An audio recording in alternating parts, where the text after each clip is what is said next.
Friend আমি আকাশ, আমি exclusive update নিয়ে আলোচনা করবো। আজকের আলোচনা কেন্দ্রবিন্দু খাদান এবং এসকে মুভিজের কিছু আপডেট। তো সর্বপ্রথম বলি আগে সুপারস্টার দেবের আগামী সিনেমা খাদান। খাদান কী লেভেলের সিনেমা হয়েছে সকলেই জানা। এই সিনেমা কিন্তু বিগেস্ট সিনেমা হতে চলেছে।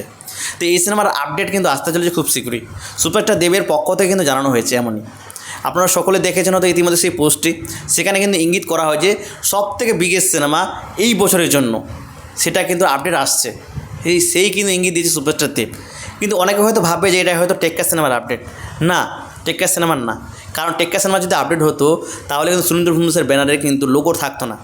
এখানে সুনীল ফিল্মসের লোগো লাগানো রয়েছে এবং কি সুপারস্টার দেবের যে প্রোডাকশন হাউসটা রয়েছে দেব এন্টারটেনমেন্ট ভেঞ্চার, সেই লোগোটি কিন্তু লাগানো রয়েছে।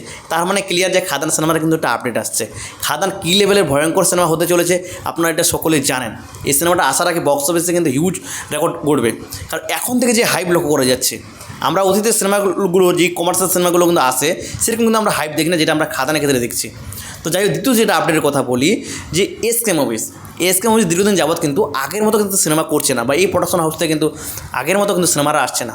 এবার যেটা সুখবর আসছে যে দেবজিৎ, অঙ্কুশ এদেরকে নিয়ে তিনি সিনেমা করার একটা পরিকল্পনা করছে। রিসেন্ট টাইমে আর আগের মতো সিনেমা করছে না, অনেকটা কিন্তু ডুবে গেছে। তারা চাইছে আগের মতো তারা ফিরতে, মানে রাজত্ব বজায় রাখার জন্য কিন্তু তারা দেবজিৎ, অঙ্কুশকে নিয়ে একটা পরিকল্পনা করছে। যাই হোক, এই উদ্যোগটা ভালো লাগলো।